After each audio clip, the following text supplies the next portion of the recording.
Louvado seja nosso Senhor Jesus Cristo, para sempre seja louvado. Hoje é memória de São Francisco Xavier, presbítero. E eu quero fazer um convite que agora você dê o seu like, o seu gostei neste vídeo. Também faça a sua inscrição em nossos canais de mídias digitais e coloque aí o sininho para notificação para que toda vez que você receber as nossas novas postagens, você possa estar sendo informado. O Senhor esteja convosco, Ele está no meio de nós. Proclamação do Evangelho de Jesus Cristo, segundo Mateus, glória a vós, Senhor. Naquele tempo, Jesus percorria todas as cidades e povoados, ensinando em suas sinagogas, pregando o Evangelho do Reino e curando todo tipo de doença e enfermidade.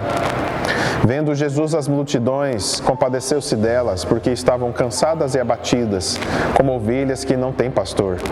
Então disse aos seus discípulos: a messe é grande, mas os trabalhadores são poucos.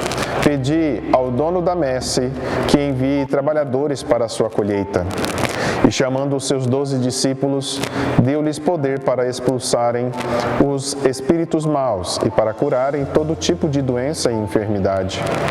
Enviou-os com as seguintes recomendações: ide antes as ovelhas perdidas da casa de Israel. Em vosso caminho anunciai, o reino dos céus está próximo. Curai os doentes, ressuscitai os mortos, purificai os leprosos, expulsai os demônios. De graça recebestes, de graça deveis dar. Palavra da salvação, glória a vós, Senhor. A frase homilética de hoje: Deus é fiel nas suas promessas. O Evangelho de hoje toca naquilo que muitos de nós, de uma forma ou de outra, acabamos passando, que são as enfermidades, as doenças, sejam carnais e espirituais. E Jesus, ele ia ao encontro das cidades e dos povoados, das pessoas, porque ele, como Messias, como o Filho de Deus encarnado na nossa história e na nossa vida, quer dar a paz necessária para as almas. E algo que eu quero chamar a atenção hoje, nesta reflexão, é sobre a questão de que as enfermidades e as doenças, elas são provenientes do pecado.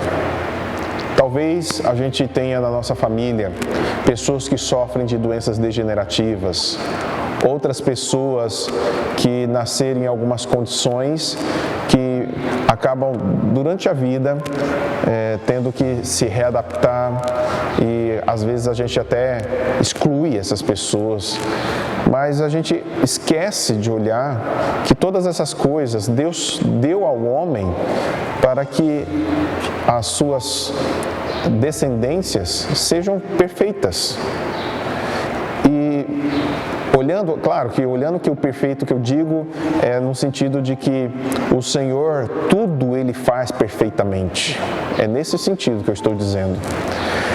E aí a gente acaba vendo que o homem, muitas vezes pela forma com que os produtos industriais, seja para o consumo na parte alimentícia, seja na questão da indústria têxtil, seja na realidade até mesmo dos cosméticos, tem produtos que favorecem a doenças e tantos males. E às vezes a gente pensa assim: meu Deus, como que Deus pode permitir uma coisa dessa? Já nasceu assim. Não nasceu assim. Eu lembro muito bem, quando eu era criança, eu sempre via as grávidas proibidas de comer certos alimentos, de ter tipos de comportamentos e até mesmo de rotina que fossem contra a sua gravidez.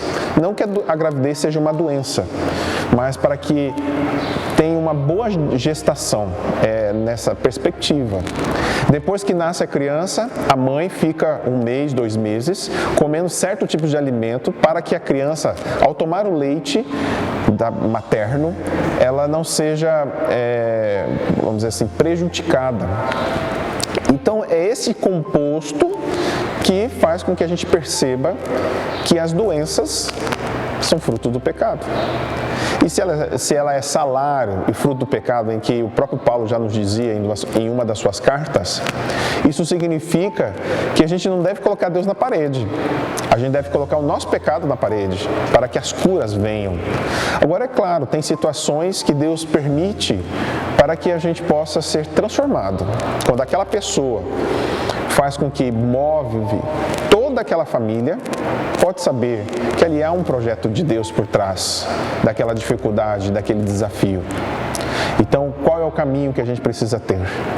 Desejar a graça de Deus e renunciar e rejeitar tudo o que é pecado, porque eles darão frutos mais diversos possíveis, e eu tenho certeza que nenhum de nós queremos colher. Então, o Evangelho hoje nos convida que a gente peça ao dono da messe que envie trabalhadores para a sua colheita. Isso significa pessoas que são missionadas de Deus, pessoas que são desejosas desse Deus, que sabe desejar e quer desejar o amor de Deus em suas vidas. Desta forma, Deus é fiel nas suas promessas. Louvado seja nosso Senhor Jesus Cristo, para sempre seja louvado. Oração a São João Batista. São João Batista, vós que clama no deserto, endireitai os caminhos do Senhor. Fazei penitência, porque no meio de vós está quem vós não conheceis e do qual eu não sou digno de desatar os cordões das sandálias. Ajudai-me a fazer penitência das minhas faltas para que eu me torne digno do perdão daquele que vós anunciastes com estas palavras. Eis o Cordeiro de Deus, eis aquele que tira o pecado do mundo. São João, pregador da penitência, rogai por nós. São João, precursor do Messias, rogai por nós.